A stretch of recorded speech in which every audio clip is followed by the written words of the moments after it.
আমি 14 দিন ধর্ণা করেছিলাম, সিঙ্গুরে আসেনি।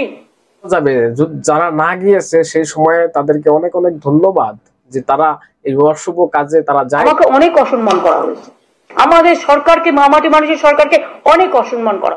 আপনি যে প্রমাণগুলো লোপাট করেছেন, রাত দুপুর পর্যন্ত আপনি বসেছিলেন, রাত 2টা না 3টে পর্যন্ত আপনি সেদিন পুলিশের সঙ্গে ফোনে কথা বলেছেন, বিনীত গোয়েল আপনার পুলিশ কমিশনারের সাথে, যাতে লাশটা তাড়াতাড়ি পুড়িয়ে দেওয়া হয়, যাতে কোনো সত্য ঘটনা সামনে চলে না আসে, লাশটা পোড়ানোর ব্যবস্থা করেছেন। এমনকি নিজে পদত্যাগ করতেও রাজি আছি। আমার মুখ্যমন্ত্রীর পদ চাই না, কিন্তু আমি চাই মানুষ বিচার পাক, তিলোত্তমা। যদি ক্ষমতালোভী না হতেন তাহলে আপনি এতক্ষণ চেয়ার ছেড়ে পালাতেন। আমি 14 দিন ধর্ণা করেছিলাম, সিঙ্গুরে আসেনি। এরপরে আশা করি জনগণ আমাকে ক্ষমা করবেন আমার এই কটি কথা বলার জন্য। আমাদের নামে আমাকে অনেক অসম্মান করা হয়েছে, আমাদের সরকারকে, মামাটি মানুষের সরকারকে অনেক অসম্মান করা হয়েছে, অনেক অপমান করা হয়েছে। সোশ্যাল নেটওয়ার্কে অনেক ভুল বোঝাবুঝি হয়েছে, অনেক কুৎসা অপপ্রচার হয়েছে, যারা সাধারণ মানুষ জানতেন না যে এর মধ্যে একটা কালার আছে। মানুষ এসেছিলেন বিচার চাইতে তিলোত্তমার, কিন্তু আশা করি মানুষ বুঝতে পারছেন ওরা বিচার চায় না, ওরা চায় চেয়ার। আমি মানুষের স্বার্থে এমনকি নিজে পদত্যাগ করতেও রাজি আছি। আমার মুখ্যমন্ত্রীর পদ চাই না, কিন্তু আমি চাই মানুষ বিচার পাক, তিলোত্তমা বিচার পাক, আর সাধারণ মানুষ চিকিৎসা পাক। আর তা না হলে কিন্তু আপনাদেরও যেমন আন্দোলন আছে, পরিবারগুলো যদি আমাদের কাছে কৈফিয়ত চাই, আমাদেরও তো কৈফিয়ত দিতে হবে, আমরা তার জন্য তৈরি থাকবো।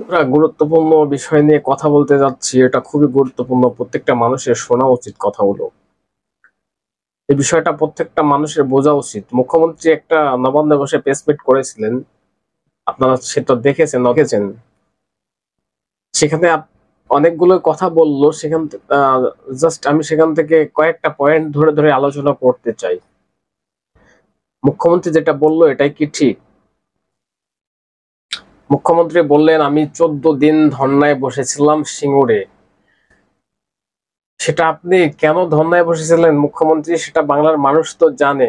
আপনি ধর্নায় বসেছিলেন, একটা কোম্পানি সেখানে আসতে চেয়েছিল সিঙ্গুর আন্দোলন নিয়ে, চাষিদের নিয়ে আপনি একটা রাজনীতি করেছিলেন।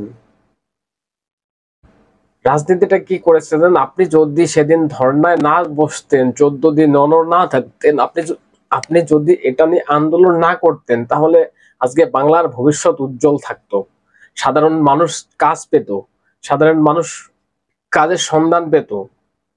ওই উড়িষ্যা, বেঙ্গালোর, দিল্লি, মুম্বাই, হায়দ্রাবাদ যেতে হতো না, অন্তত কিছু মানুষ সেখানে কাজ পেত। আপনি ধর্নায় বসেছিলেন তার বিরুদ্ধে, যাতে কারখানাটা না হয়, ন্যানো কারখানাটা যাতে না হয়। আপনি সেই রাজনীতিকরণের জন্য আপনি সেই ধর্ণা মঞ্চ ওখানে বেঁধে বসে পড়েছিলেন, রাজনীতি করার জন্য, আপনি ক্ষমতার জন্য। এতে কার লস হয়েছে? কাদের ক্ষতি হয়েছে? আমাদের রাজ্যের ক্ষতি হয়েছে, আমাদের সাধারণ মানুষের ক্ষতি হয়েছে, আমাদের ক্ষতি হয়েছে। আপনার কিচ্ছু হয়নি, আপনি ক্ষমতা পেয়েছেন, আপনি মানুষদের ভুল বুঝিয়ে আন্দোলনটা চালিয়ে গিয়েছিলেন। আর আপনি সেখানে বলছেন, আর এখানে আপনি সেটা বলছেন যে এখানে একটা ডাক্তার মারা গেছে, রাজ্যের এই পরিস্থিতি, আপনি বলছেন আমি 14 দিন ধর্নায় বসেছিলাম, তোমরা তো আসোনি, বা আপনারা আসেননি, তারা আসেনি আমার পাশে। কেন যাবে? যারা না গিয়েছে সেই সময়ে তাদেরকে অনেক অনেক ধন্যবাদ যে তারা এই অশুভ কাজে তারা যায়নি। আপনি যে কাজটা করেছেন সেটা ঠিক করেননি, এটা গুলিয়ে দিবেন না, এটা আপনার রাজনীতি ছিল সেখানে। আর এটা একটা বিচারের জন্য তারা রাস্তায় নেমেছে, রাস্তায় ধর্ণা বসে আছে।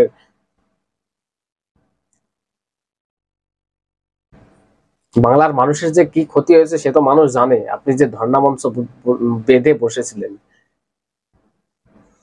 সেকেন্ড, আপনি বললেন আপনাদের অনেক অপমান করা হয়েছে, টিএমসি কে অনেক বদনাম করা হয়েছে, মা মাটি মানুষকে অনেক অসম্মান করা হয়েছে, আমাকে অনেক কুৎসা করা হয়েছে, মা মাটি মানুষকে নিয়ে কুৎসা করা হয়েছে, তাই না?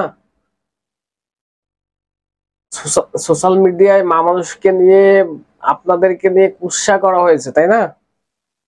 সবগুলো ফেক ভিডিও, তাই না? আপনি বলছেন সব ফেক ভিডিও, আপনি যেগুলো পছন্দ না করেন সেগুলো যদি হয় তা হ্যাঁ সেগুলো হচ্ছে ফেক ভিডিও।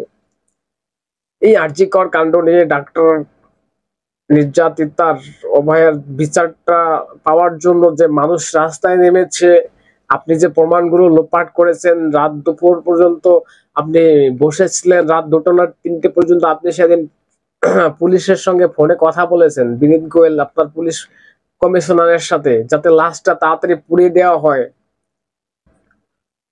যাতে কোনো সত্য ঘটনা সামনে চলে না আসে। লাশটা পোড়ানোর ব্যবস্থা করেছেন, আপনি নিজে মুখে বলেছেন আমি এটা করেছি, আমি ফোনে ছিলাম পুলিশ মন্ত্রী, আপনি সেটা বলেছেন। সেটা তো বাংলার মানুষ জানে। এগুলো কুৎসা, এগুলো অপপ্রচার, সোশ্যাল নেটওয়ার্কের অপপ্রচার। এগুলো সেমিনার হলটা যেভাবে ভাঙা হয়েছে তথ্য প্রমাণ লোপাট করার জন্য, দিকে দিকে আন্দোলন হচ্ছে, এগুলো সব কুৎসা। মাটি মানুষকে অপমান করা হচ্ছে। মাটি মানুষ কোথায় আছে? মা কোথায় আর মাটি কোথায় আর মানুষ কোথায়? নির্লজ্জ মুখ্যমন্ত্রী, আপনার মুখে শুধু বড় বড় কথা, বড় বড় ভাষণ। আপনি পদত্যাগ করতে চান, মানুষের স্বার্থে কি আপনি পদত্যাগ করতে চান? আপনি বললেন যে আমি মানুষের স্বার্থে পদত্যাগ করতে চাই।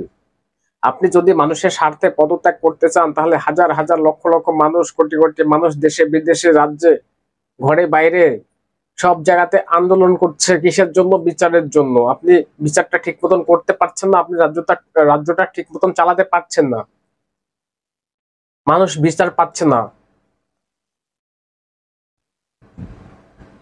মানুষ চায়, সাধারণ মানুষ আম জনতা চায় আপনি চেয়ার ছেড়ে পালান। আপনার ক্ষমতা, আপনার মুরদ নেই চেয়ার ছেড়ে পালানোর। আপনি ক্ষমতার লোভী। আপনি যে ক্ষমতার লোভী সেটা মানুষ জানে। যদি ক্ষমতার লোভী না হতেন তাহলে আপনি এতক্ষণ চেয়ার ছেড়ে পালাতেন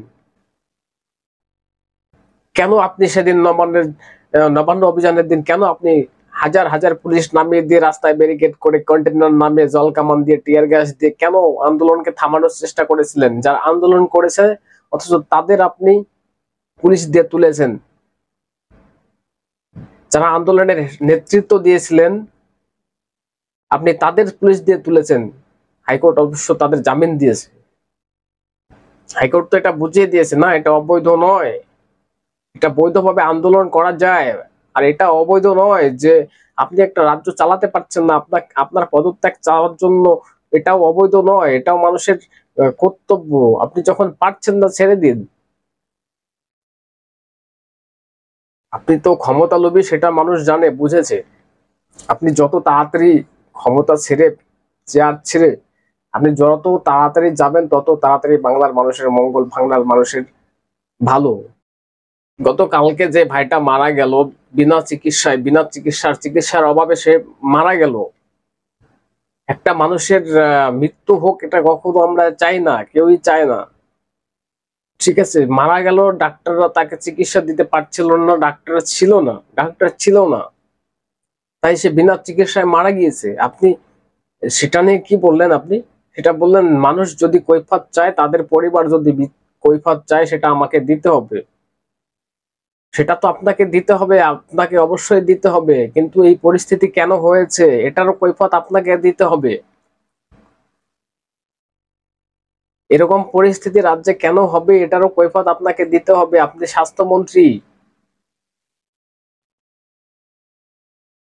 শুধু এটার কৈফিয়ত দিলে হবে না যে সাধারণ মানুষ, তাদের পরিবার এসছে, কেন আমাদের ছেলে মারা গেল, কেন? এটা আসলে কামড় নয় একটা মানুষ মারা যাক, এটা খুবই দুঃখজনক, কিন্তু এটা কেন হবে এর দায় আপনার, মুখ্যমন্ত্রী। আপনি তো স্বাস্থ্যমন্ত্রী। এই ঘটনাগুলো কেন ঘটবে?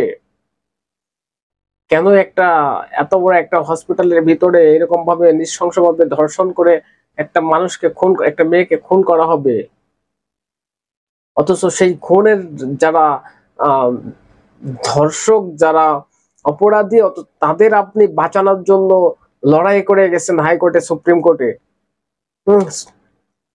আপনি 21টা না 22টা উকিল নামিয়ে দিয়েছিলেন, আইনজীবী নামিয়ে দিয়েছিলেন। হাজার হাজার লক্ষ লক্ষ কোটি কোটি টাকা খরচা করে আপনি আবার বিচার চাচ্ছেন, বিচারের এজেন্সি আপনি নামিয়ে দিয়েছেন এতগুলো উকিল, রাজ্যের মানুষের ট্যাক্সের টাকা খরচা করে আপনি বিচার চান। বিচার যদি চান তাহলে আপনি এটা কেন করেছেন? কেন আপনার এতগুলো আইনজীবী দাঁড় করাতে হলো? এর কৈফিয়ত আপনাকে দিতে হবে। মানুষ একটা একটা করে আপনার কাছ থেকে কৈফিয়ত হিসাব করে নেবে। যেদিন সময় পাবে, যেদিন সুযোগ পাবে, সেদিন একটা একটা করে আপনার কাছ থেকে মানুষ বুঝে নেবে। আপনি ভাবেন আপনি ক্ষমতায় সারা জীবন থাকবেন, আপনি এটা কোনোদিন হয়নি আর হবেও না। আপনি ক্ষমতায় সারা জীবন থাকতে পারবেন না। আজকে আছেন, একদিন না একদিন আপনাকেও এই চেয়ার থেকে সরতে হবে মুখ্যমন্ত্রী, এটা মাথায় রাখবেন। দর্শক বলবেন যা বলার আপনারা বলবেন। এসব মূর্খমন্ত্রী কি বলবো, বলবেন আপনারা যা বলার কমেন্টস করে। ভালো লাগলে চ্যানেলটা সাবস্ক্রাইব করবেন।